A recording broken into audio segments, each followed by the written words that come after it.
समाहर न्यायालय स्थित पुलिस मुख्यालय सभागार में सोमवार को वरीय पुलिस अधीक्षक प्रभात कुमार की अध्यक्षता में जनवरी 2026 माह की अपराध समीक्षा बैठक आयोजित की गई। बैठक में जिले के विधि व्यवस्था, अपराध नियंत्रण, लंबित मामलों के निष्पादन और आगामी नगर निकाय चुनाव को लेकर सुरक्षा तैयारियों की विस्तार से समीक्षा की गई। बैठक के दौरान अपराध के आंकड़ों की समीक्षा करते हुए बताया गया कि जनवरी माह में जिले भर में कुल 522 कांड दर्ज किए गए, जबकि पुलिस द्वारा 625 कांडों का निष्पादन किया गया। दर्ज मामलों से अधिक निष्पादन होने के कारण जिले में लंबित मामलों की संख्या घटकर लगभग 2000 रह गई है। एसएसपी महोदय ने इसे पुलिस की सक्रियता और त्वरित कार्रवाई का सकारात्मक परिणाम बताया। एसएसपी प्रभात कुमार ने सभी पदाधिकारियों को निर्देश दिया कि वारंट और कुर्की से जुड़े सभी लंबित मामलों को 1 सप्ताह के भीतर निष्पादित किया जाए। उन्होंने कहा कि फरार आरोपियों के खिलाफ सख्त कार्रवाई कर कानून का भय स्थापित करना आवश्यक है। जिले में अपराध नियंत्रण को और प्रभावी बनाने के लिए निगरानी प्रस्ताव के तहत 950 सक्रिय अपराधों को सर्विलांस पर रखा गया है। इसके अलावा पिछले 5 वर्षों में जमानत पर बाहर आए लगभग 4000 अपराधियों की गतिविधियों पर भी तकनीकी माध्यमों से निगरानी की कवायद तेज कर दी गई है। एसएसपी ने स्पष्ट किया कि पुनः अपराध में लिप्त पाए जाने पर कठोर कानूनी कार्रवाई की जाएगी। आगामी नगर निकाय चुनाव के मद्देनजर एसएसपी ने सभी थाना प्रभारियों को प्रतिदिन एंटी क्राइम चेकिंग अभियान चलाने का निर्देश दिया। उन्होंने सार्वजनिक स्थलों पर अड्डेबाजी, हुड़दंग और शराब सेवन करने वालों के खिलाफ कड़ी कार्रवाई सुनिश्चित करने को कहा, ताकि चुनाव के दौरान शांति और कानून व्यवस्था बनी रहे। बैठक में जिले में बढ़ते सड़क हादसों पर भी गंभीर चिंता व्यक्त की गई। एसएसपी ने दुर्घटनाओं की रोकथाम के लिए एक विशेष ब्लूप्रिंट तैयार कर जीटी रोड पर विशेष ट्रैफिक अभियान चलाने का निर्देश दिया। इसके तहत ओवर स्पीडिंग, लापरवाही से वाहन चलाने और नियमों के उल्लंघन पर सख्त कार्रवाई की जाएगी। आज माह जनवरी 2026 से संबंधित अपराध समीक्षा बैठक की गई है। उसमें माह जनवरी में जितने कांड रिपोर्ट हुए हैं उसकी तुलना में कितने कांड का निष्पादन किया गया है, कितने वारंट कुर्की का निष्पादन किया गया, कितने लोग जेल भेजे गए हैं, कितने कांडों में अभी कोई गिरफ्तारी बाकी है, कोई major law and order point of view से क्या परेशानियां रही हैं, कोई ऐसा मेजर कांड जो अभी तक डिटेक्ट नहीं हो पाया है।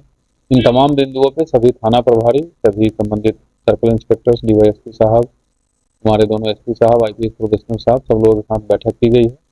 तो आंकड़ों की अगर बात करें तो माह जनवरी 2026 में कुल 522 कांड रिपोर्ट हुए हैं, जिसकी तुलना में हम लोग 625 के आसपास कांडों का निष्पादन किए हैं। ये रिपोर्टिंग की तुलना में 100 से अधिक है, जो काफ़ी अच्छा है। और इसके परिणाम स्वरूप जो धनबाद जिला में कांडों का पेंडेंसी है वो लगभग 2030 के आसपास आकर के रुक गया है। आपको ज्ञात होगा कि हम लोग जब शुरू किए थे तो ये 4000 प्लस था और हमारा टारगेट भी था कि इसको 2000 के आसपास ले आना है, और निरंतर इसमें कमी आ रही है। लगातार हम लोग इस बार जो टारगेट दिए हैं, इस बार भी यही है कि जो रिपोर्ट होगा उससे 100 प्लस हम लोग को निष्पादन करना है। कुल 82 अभियुक्तों को गिरफ्तार करके जेल भेजा गया है माह जनवरी में। कोई वैसा major law and order situation नहीं आया है। अभी फरवरी में एग्जाम ड्यूटी चल रहा है, नगर निगम चुनाव भी है, इसको लेकर के भी सभी अधिकारियों को दिशा निर्देश दिया गया है। और माह जनवरी में सबसे अच्छी परिणाम ये रही है कि कुल 950 अभियुक्तों के विरुद्ध सर्विलांस प्रोसीडिंग्स, निगरानी प्रस्ताव खोला गया है। उसको और बढ़ाने के लिए फरवरी में निर्देशित किया गया है, ताकि जितने भी क्रिमिनल्स पिछले 5 साल में जेल गए हैं धनबाद जिला से, सभी पर हम लोगों का है कि निगरानी प्रस्ताव खोलना है। अभी फरवरी में ये टारगेट दिया गया है कि अगले 1 सप्ताह तक हम लोग वारंट और कुर्की के निष्पादन का मुहिम चलाएंगे, आज से ही स्टार्ट करते हुए। तो जो वारंट और कुर्की का पेंडेंसी है उसको कम करना है, और जितने वारंटी है उसको गिरफ्तार करके जेल भेजना है। ये law and order point of view से भी और इलेक्शन के पॉइंट ऑफ व्यू से भी ये दिशा निर्देश दिया गया है। तो ओवरऑल काफ़ी सेटिस्फैक्ट्री मंथ रहा और हमारा जो परफॉर्मेंस है वो काफ़ी अच्छा रहा है। ट्रैफिक के दृष्टिकोण से भी सड़क सुरक्षा माह मनाया गया था जनवरी, आप लोग देखे थे, उसमें हम लोग की क्या एक्टिविटी रही है। हालांकि एक्सीडेंट का कम ना होना एक हम लोग के लिए चिंता का विषय अभी भी बना हुआ है।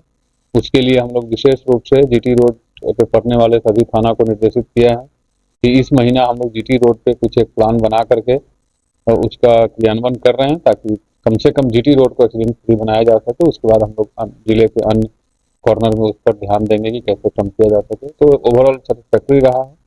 फरवरी के लिए भी दिशा निर्देश लोगों को दिया गया है और मुझे पूरी उम्मीद है कि धनबाद पुलिस जनता की सभी अपेक्षाओं पे खरी उतरेगी। आज चर्चा में वो भी लाया गया है, इसीलिए हम लोगों ने फोकस वे पर अभी हमने एक सेक्शन को चुना है कि सिर्फ जीटी रोड पर पहले ध्यान दिया जाए कि जीटी रोड में अमूमन पूरे महीना में लगभग 15 के आसपास एक्सीडेंट्स होते हैं पूरे स्ट्रेच में। तो जीटी रोड को फोकस कर रहे हैं, जहाँ जहाँ अवैध कट है उसको बंद कराना है, जहाँ अंधेरा है वहाँ NHAI के माध्यम से या संबंधित विभाग के माध्यम से उस पर लाइट लगवाना है जो अकॉर्डिंग टू रूल्स है। तो इसीलिए हम लोगों ने पहले जीटी रोड के सेक्शन को फोकस में लिया है। तो चुनाव नजदीक है तो गश्ती को लेकर के क्या बताया कि अभी एक सप्ताह तक मुहिम चला करके सबसे पहले सभी वारंटी और सभी जिनके कुर्सी वगैरह पेंडिंग है उसका गिरफ्तारी के लिए आदेश दिया गया है। पुलिस कंटिन्यूअस समय और जगह बदल बदल के चेकिंग करते रहे। शाम में प्रत्येक दिन बिना फेल हुए जो अड्डाबाजी वाले जितने जगह हैं जहां लोग जमा होकर के अड्डाबाजी करते हैं, नशा पान वगैरह करते हैं, उस पर एवरी डे मुहिम चलाना है, ये सभी थाना को निर्देश दिया गया है। और हमारी checking anti crime point of view से, ट्रैफिक पॉइंट ऑफ व्यू से लगातार चलते ही रहती है, बट इलेक्शन को लेकर के उसको और रेवअप किया गया है और उसको और अधिक अच्छा अलर्ट रूप में चलाने का निर्देश दिया गया है। अग्रवाल नहीं, अभी नहीं, वो ओपन एंड शट केस है। तो आप लोग जैसा पीसी में आपको बताया ही गया है कि वो रिकवरी एजेंट से लेन देन का झगड़ा था, उसी लेन देन में जो रिकवरी एजेंट है उनके द्वारा परिवार के सदस्य पर भी अशोभनीय कमेंट्स किया जाता था, उसको लेकर के आवेश में आकर के घटना किया गया। जेपी भारत लाइव, भारत की बात जेपी के साथ। वीडियो को लाइक करें, शेयर करें और चैनल को सब्सक्राइब करें।